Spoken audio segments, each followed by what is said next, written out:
It was always the Jags. It's always the Jags. It's always the Jags. Always the Jags. Welcome into Always the Jags. This week we can finally talk about a Jaguars win. We beat the Colts last week at Everbank Stadium because, again, Colts don't win at Everbank. So Jaguars fans are feeling very, very mixed because the score looks like it was a really close game. And like for part of it, it was, and then it wasn't until it was again. So it's got a lot of Jaguars fans feeling different kinds of ways. So we're going to talk about that, what we need to do to really salvage our, so like that win saved our season. Now we have to try to salvage it. So now we're going to talk about what we would have to do to salvage it and what the issues are, like why the Jaguars were able to win this week, but we couldn't get a win in any of the weeks before. So first off, Trevor Lawrence looked like this is the kind of game that, you know, you don't want to put expectations like I hate the word expect because, like, you know, as fans, we're not NFL players. So it's like hard for us to expect something we can't do ourselves. But we also don't make $55 million a year because if any of us were making that, I mean, we probably wouldn't be, you'd probably be a CEO or something like that. I don't know.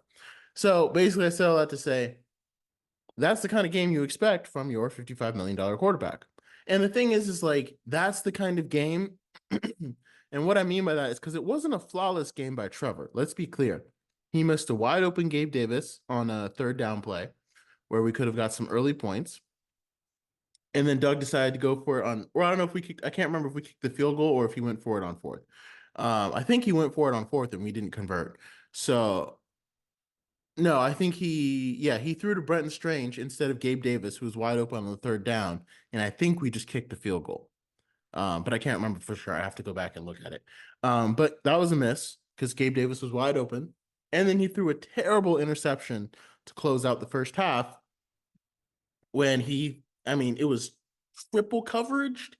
I think when he threw the ball, it wasn't triple coverage quite yet. Like it looked like it was just kind of one-on-one. But, you know, the time it took, I think he just overestimated how fast Brian Thomas Jr. was. And how quickly, and I think he underestimated how quickly those safeties were going to be able to get over. So he ended up throwing into triple coverage.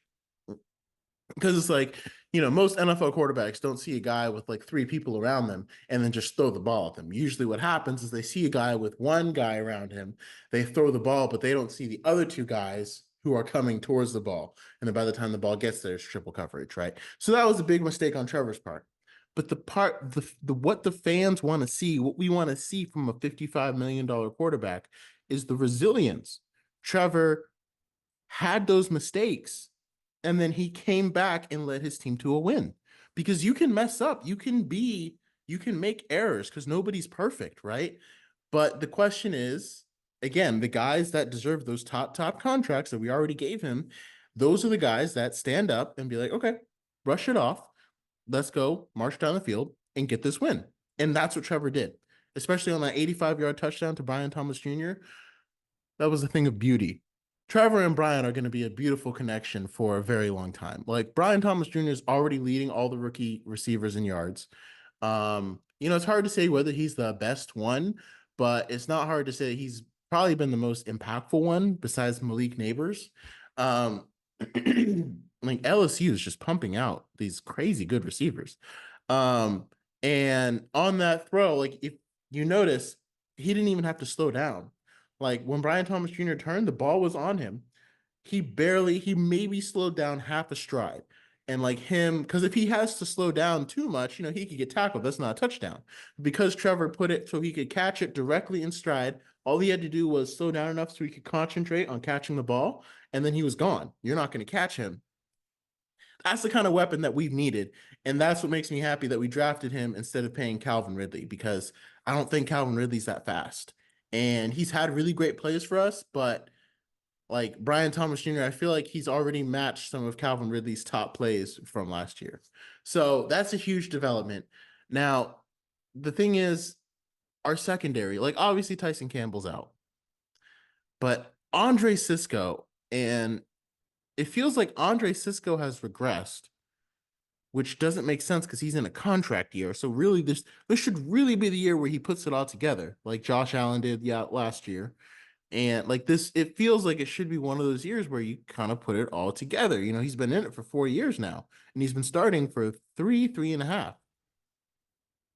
And he looks like he's regressing. Like he's not reading where quarterbacks are going to throw the ball. Guys are left wide open. There's huge busts in coverage. And the same thing for Antonio Johnson. And I went to bat for Antonio Johnson. I thought he would be a great pickup for us, and I really wanted to draft him. And this is one of the things where maybe I have egg on my face because he's just not playing well. And like we got sliced and diced by Joe Flacco, which I mean I already knew was probably going to happen. I'm just impressed that Trevor Lawrence in the offense could take advantage of a depleted Colts defense and slice and dice right back to where we got the victory. But that's very concerning for our secondary because we have a lot of guys hurt, first of all. So, like, if Johnson continues to play poorly, we can pull him and put into Sean Gibson. Eventually Tyson Campbell will come out. And I think Montaric Brown has been the lone bright spot in our secondary, and he came in to fill in for Tyson Campbell. He stays. Like, put Montaric Brown and Tyson Campbell next to each other, like, opposite sides. That's a nice tandem and way better than what Ronald Darby has been putting out there. So, but then we still have Andre Cisco, and it's like, I don't know what's going on and why he's not playing better, but it's a problem because teams are going to continue to pick us apart through the air. And now we have the Bears, who have arguably the best receiving core in the league with DJ Moore, Keenan Allen, and Rome Odunze coming up. And, our guys still aren't healthy. So it's going to be another high scoring game, probably, but we're playing against a defense that doesn't allow teams to score. Like the Bears are allowing 17 points a game. The only way to stop them is to stop their offense. You can't really, because like their defense is going to get a couple of stops and a couple of turnovers a game. You can't just, like with the Colts, you can beat them in a shootout, right? But with the Bears, it's not really going to be an option because their defense doesn't allow for shootouts. So that's something that's really got to be, like Trevor has to be even more elevated, right? The only way to stop the Bears offense is with consistent pressure. And that's the one thing that's supposed to be our strength. And we kind of saw it. Trayvon Walker had a really nice breakout game against the Colts. I guess it wasn't really a breakout game. He just had like a really nice game. But the Colts still scored 34 points in a game where Trayvon Walker had 2 sacks and a forced fumble. And because, some of those, like usually sacks are supposed to kill a drive. Like if you get 1 sack on the quarterback, that means the next down, if it's 1st and 10, now it's 2nd and 15 or 2nd and long. That allows now the advantage goes to the defense because he can play his guys in a way that will protect against a pass because you're probably not going to run it on 2nd and 15 and allow our guys to get to the quarterback, right? Because it makes them predictable. But I don't know how many times Joe Flacco on 3rd and 15, 2nd and 15, 3rd and 15. I think there was like a 3rd and 20 that he converted. He just threw a long pass and there was a guy wide open. And it's like our secondary can't cover. So it doesn't matter how many sacks our defensive line gets because they can't cover the guys when they get 20 yards down the field. So even it was like a 3rd and 15 and Joe Flacco threw a touchdown to Mo Alley-Cox and right in front of Antonio Johnson. So I don't know if the answer is like Darnell Savage has been playing well now that he's healthy. I'm like, if I'm Ryan Nielsen, I'm considering moving Antonio Johnson back to the slot because he can blitz pretty well. And that's, a place where slot cornerbacks often blitz. And it feels like he's not holding up in coverage. It feels like he can maybe hold up in coverage if he's got to like press a guy off the line, maybe for a little bit.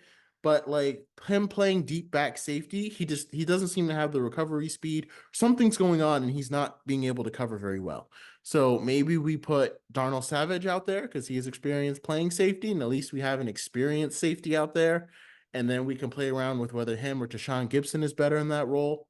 I don't know, but we got to fix the secondary. Otherwise, this season-saving win isn't going to mean anything.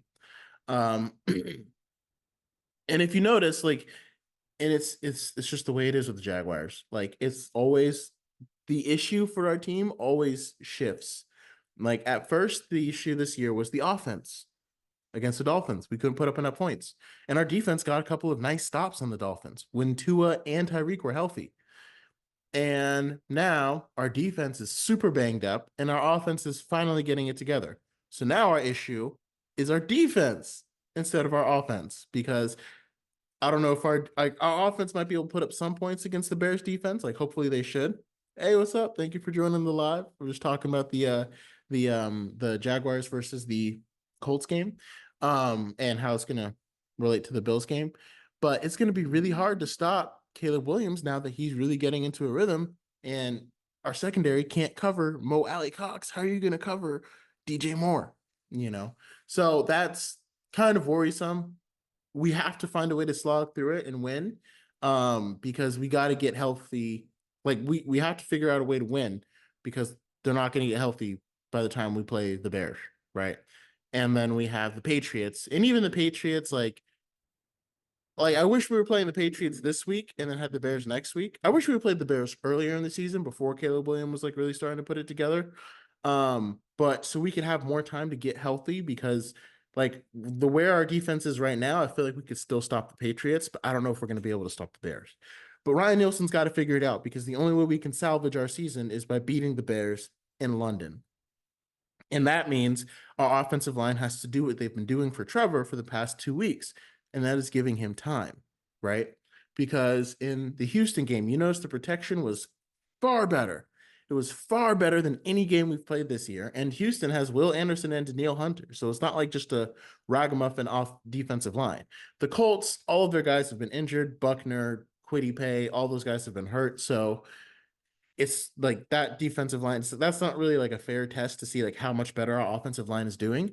But reporters commented on it, and Doug was like, well, it's what I've been telling you guys. When offensive linemen get reps and they work together, they start to get better.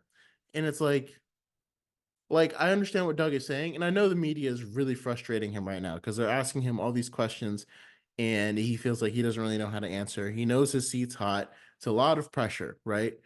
But as Doug, the coach, you're saying like, oh yeah, our offensive line, Nick, yeah, they needed to get reps, and now that they've gotten those reps and everything, they're better. Okay, if that was the issue with the offensive line, you as the coach, why didn't they play the entire preseason?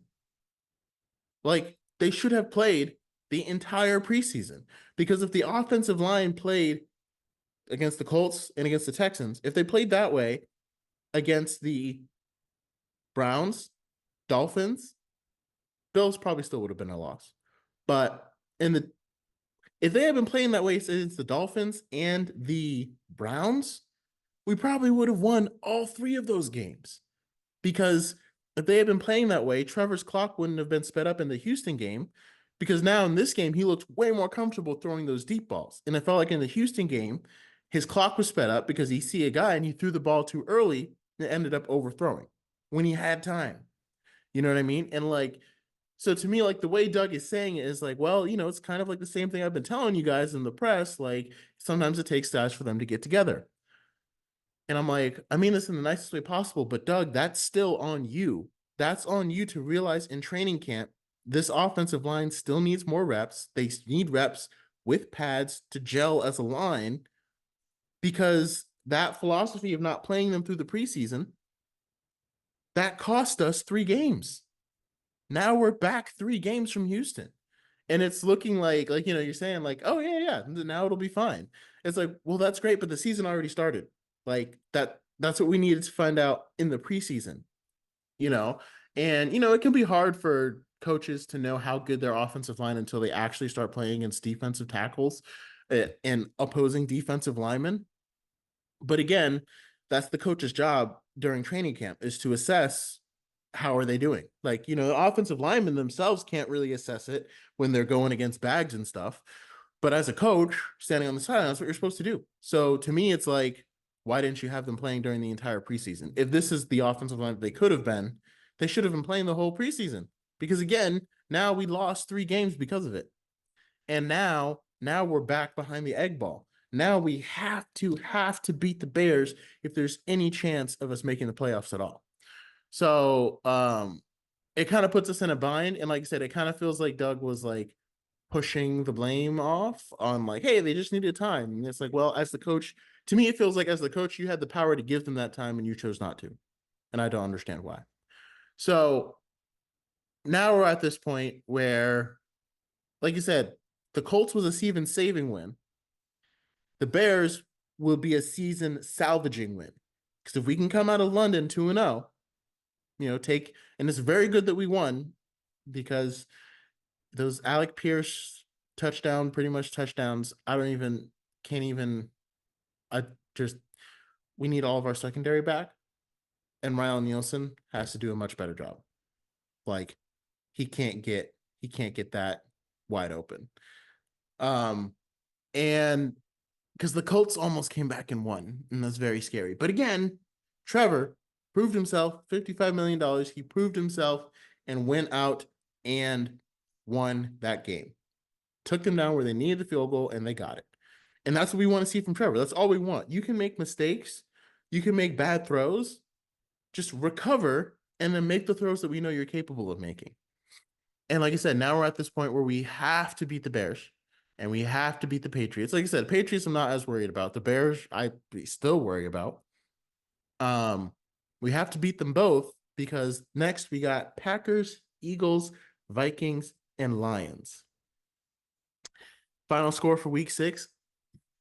I'm going to predict a Jaguars win. And I think I'm going to say it's 27-24 Jaguars. I think if our defensive line, again, it's going to be all on Trayvon Walker and Josh Hines-Allen. Like, they got to drink some Red Bull. Also, Ryan Nielsen, I don't ever want to see them come off the field, right? Your only advantage in this game, is our defensive line versus the Colts versus the Bears offensive line. So I don't want to see Abdullah. I don't want to see Cole. I don't want to see anyone except for our best players to try to take advantage of that Bears offensive line. Because even a tired Josh Hines-Allen is better than Yasir Abdullah, right? That's why you pay him $30 million. So that's the only advantage we have on the Bears for our defense versus their offense. So Eric Armstead, I know you want to play end. We'll do that next week versus the Patriots. You can have some fun there. This week, we need you at nose tackle, and we need you to beat their guards and get pressure on Caleb Williams so we can win the game, so we can save our season, right? That's the only way we're going to be able to do it. So that's what we need to do in order to beat the Bears. Like I said, I think my final score prediction is going to be 27-24 Jaguars. And then, like I said, we've got Packers, Lions, Eagles, Vikings, all in a row once we get back to the States. So in order for the Jaguars to have any chance of making the postseason, we have to find a way to win to snatch one of those 4, right? The Packers and the Vikings are going to be at home, so that's the best chance. The Packers, it's hard to know if, like, the Vikings just look unbeatable. I didn't expect them to be like this. So our best chance might be the Packers. But of course, Jordan Love got hurt in the opener and now he's back. So it's like the card just doesn't fall the Jaguars' way. Like, Eagles, they're missing, like the Eagles, when they're missing, they were missing Devontae Adams and AJ Brown, right, for a couple weeks.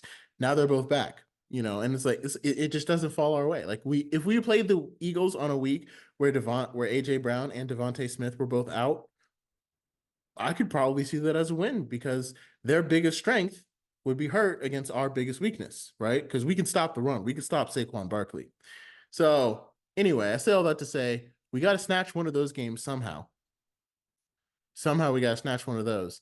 And then we literally have to win out the rest of the season in order to finish 10-7 and have a chance of slipping into the playoffs. And that would mean beating the Titans twice, which again, doable as long as Will Levis is at quarterback. Beating the Colts again. And if it's Anthony Richardson, again, I feel a lot better.